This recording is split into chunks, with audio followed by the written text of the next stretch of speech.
ಪರಿಸ್ಥಿತಿ ಎಲ್ಲ ಅವ್ರು ಯಾರು ಗಲಾಟೆ ಮಾಡಿದ್ದವ್ರಿಗೆಲ್ಲ ಅರೆಸ್ಟ್ ಮಾಡಿದ್ದಾರೆ, ಏನು ತೊಂದರೆ ಇಲ್ಲ. ಆಮೇಲೆ ಗಣೇಶನ್ ಇಮರ್ಸ್ ಮಾಡಿದ್ದಾರೆ. ಆಮೇಲೆ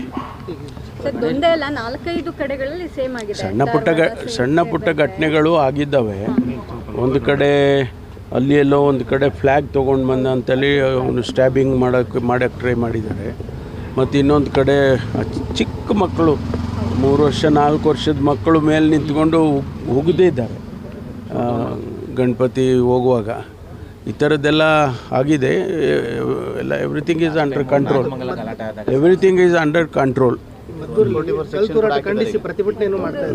ಮಾಡಿದ್ದಾರೆ. ನಾವು ಎಲ್ಲ ರೀತಿಯ ಕ್ರಮ ತಗೊಳ್ಳಿ, ಜನನೂ ಕೋಆಪ್ರೇಟ್ ಮಾಡಬೇಕಲ್ಲ.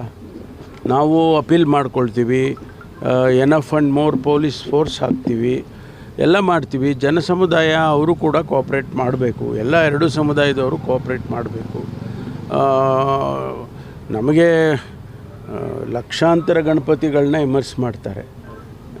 ಎಲ್ಲೂ ಕೂಡ ಹೆಚ್ಚಿನ ಗಲಾಟೆಗಳು ಆ ರೀತಿ ಎಲ್ಲ ಆಗಲಿಲ್ಲ.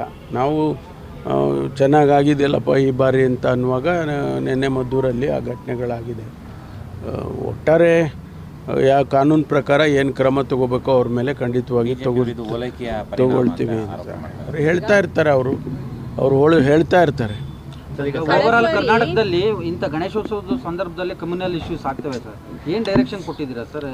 ಎಲ್ಲ ನೋಡಿ, ಎಲ್ಲ ರೀತಿಯ ಕ್ರಮವನ್ನು ಕೂಡ ಮೊದಲೇ ತೊಗೊಂಡಿದ್ದೀವಿ. ನಾವೆಲ್ಲ ಮೀಟಿಂಗ್ಗಳು ಮಾಡಿ ಯಾವ್ಯಾವ ಜಿಲ್ಲೆಯಲ್ಲಿ ಸೆನ್ಸಿಟಿವ್ ಆಗಿದೆ ಅಂತಕ್ಕಂಥದ್ದನ್ನು ತಿಳ್ಕೊಂಡು ಅಲ್ಲಿಗೆ ಫೋರ್ಸ್ಗಳು ಡಿಪ್ಲಾಯ್ ಮಾಡಿ, ಇಡೀ ಒಂದು ಜಿಲ್ಲೆಯಲ್ಲಿ ಏನು ಫೋರ್ಸ್ ಇದೆ, KSRP ಇರ್ಬೋದು, ರೆಗ್ಯುಲರ್ ಪೊಲೀಸ್ ಇರ್ಬೋದು, ನಾವು ಬೇರೆ ಜಿಲ್ಲೆಗೆ ಡಿಪ್ಲಾಯ್ ಮಾಡಿಲ್ಲ.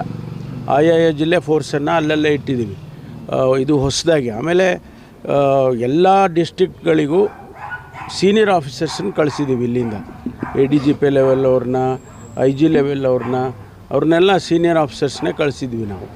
ಈ ಸರಿ ಭಾಳ ಎಚ್ಚರಿಕೆಯಿಂದ, ಯಾಕೆಂದರೆ ಒಂದು ಗಲಾಟೆ ಆಗಬಾರ್ದು ಅಂತೇಳಿ ಆ ರೀತಿಯೇ ಆಗಿದೆ. ಈ ರೀತಿ ಒಂದು 2-3 ಸಣ್ಣ ಗಲಾಟೆಗಳಾಗಿರ್ತಕ್ಕಂಥದ್ದನ್ನು ಈಗಾಗಲೇ ಸೂಕ್ತವಾದಂಥ ಕ್ರಮ ತೊಗೊಂಡಿದ್ದೇವೆ. ಸಹಜ ಸ್ಥಿತಿಗೆ ಬಂದಿದೆ ಮತ್ತು ಎಲ್ಲ ಸರ್, ಏನು ತೊಂದರೆ ಇಲ್ಲ. ಅದೆಲ್ಲ ಪ್ರಿಕಾಷನರಿಗೆಲ್ಲ ಮಾಡಬೇಕಲ್ಲ. ಪೊಲೀಸ್ನವರು ಏನು ಪ್ರಿಕಾಷನರಿಯಾಗಿ ಏನು ಬೇಕೋ 144 ಆಗಲಿ ಬೇರೆ ಬೇರೆ ರೀತಿಯಲ್ಲಿ ಏನು ಕ್ರಮ ತೊಗೋಬೇಕು ಎಲ್ಲ ಮಾಡ್ತಾರೆ.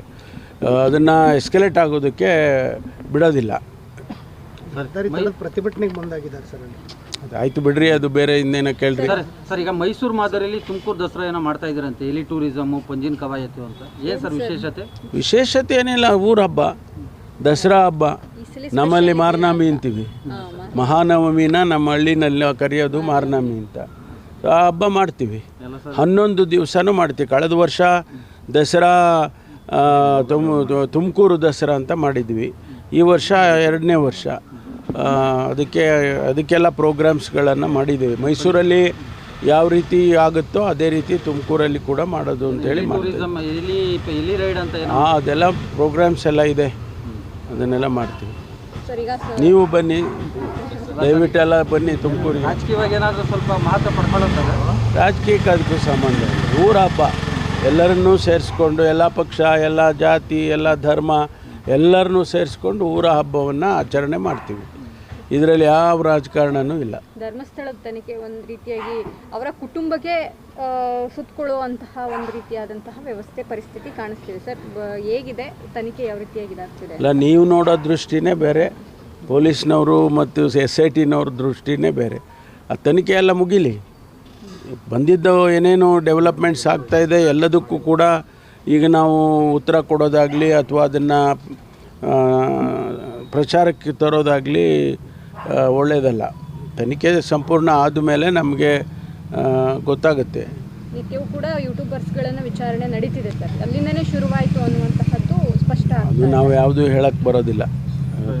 ಯಾರ್ಯಾರು ಇದರಲ್ಲಿ ಲಿಂಕ್ ಇದೆ, ಯಾವ್ಯಾವ ಡೈರೆಕ್ಷನ್ಗೆ ಇನ್ವೆಸ್ಟಿಗೇಷನ್ ಹೋಗ್ತಾ ಇದೆ ಅದನ್ನು ಅವ್ರು ಮಾಡ್ಕೊಳ್ತಾ ಇದ್ದಾರೆ. ಯೂಟ್ಯೂಬರ್ಸ್ ಇರ್ಬೋದು, ಬೇರೆಯವರು ಇರ್ಬೋದು, ಮಾಧ್ಯಮದವರು ಇರ್ಬೋದು, ಅಥವಾ ಸಾರ್ವಜನಿಕರು ಇರ್ಬೋದು, ಯಾರು ಅದೆಲ್ಲ ಹೇಳ್ತಾ ಇದ್ದಾರೆ. ಅದೆಲ್ಲ ಅಂತಿಮವಾಗಿ ಆಚೆ ಬರೋವರೆಗೂ ನಾವು ಏನು ಹೇಳಕ್ಕೆ ಬರಲ್ಲ. ಮಹಿಳಾ ಸಂಘಟನೆ ಕೆಲ ಮುಖಂಡರುಗಳು ಸೋನಿಯಾ ಗಾಂಧಿ ಅವರು ಲೆಟರ್ ಕೂಡ ಬರೆದಿದ್ರು ಸರ್. ಏನಂತ? ಡಿ ಕೆ ಶಿವಕುಮಾರ್ ಮತ್ತೆ ಅಂದ್ರೆ ಲಕ್ಷ್ಮೀ ಹೆಬ್ಬಾಳ್ಕರ್ ಅವರು ರಾಜ್ಯದ ನಾಯಕರುಗಳು ಷಡ್ಯಂತ್ರ ಹೇಳಿಕೆಗಳು ಕೂಡ ಒಂದಿಷ್ಟು ಸಮಸ್ಯೆ ಆಗ್ತಿದೆ, ಆ ರೀತಿಯ ಹೇಳಿಕೆಗಳನ್ನ ಕೊಡಬಾರ್ದು ಅನ್ನುವಂತಹ ನಿರ್ದೇಶನವನ್ನ ನೀಡಿ ನೀವು ಅನ್ನುವಂತಹ ಲೆಟರ್ಗಳನ್ನ ಬರೆದಿದ್ದೀರಿ. ಇರ್ಬೋದು ಅನ್ನೋದು ನಾನು ನೋಡಿಲ್ಲ. ಆದರೆ ನಾವು ಕೊಟ್ಟಿರ್ತಕ್ಕಂಥದ್ದು SITಗೆ ಯಾರೂ ನಾವು ಇಂಟರ್ಫಿಯರ್ ಆಗೋದೇ ಇಲ್ಲ. ಚೀಫ್ ಮಿನಿಸ್ಟರ್ ಆಗಲಿ, ನಾನಾಗಲಿ ಅಥವಾ ಯಾರೇ ಬೇರೆ ಯಾರೂ ಕೂಡ ಇಂಟರ್ಫಿಯರ್ ಆಗೋದಿಲ್ಲ. ಅವರು ಇನ್ವೆಸ್ಟಿಗೇಷನನ್ನು ಮಾಡಿ ಸಬ್ಮಿಟ್ ಮಾಡ್ತಾರೆ, ವರದಿಯನ್ನು ಕೊಡ್ತಾರೆ. ಗ್ಯಾರಂಟಿ ನ್ಯೂಸ್, ಸುದ್ದಿ ಖಚಿತ, ನ್ಯಾಯ ನಿಶ್ಚಿತ.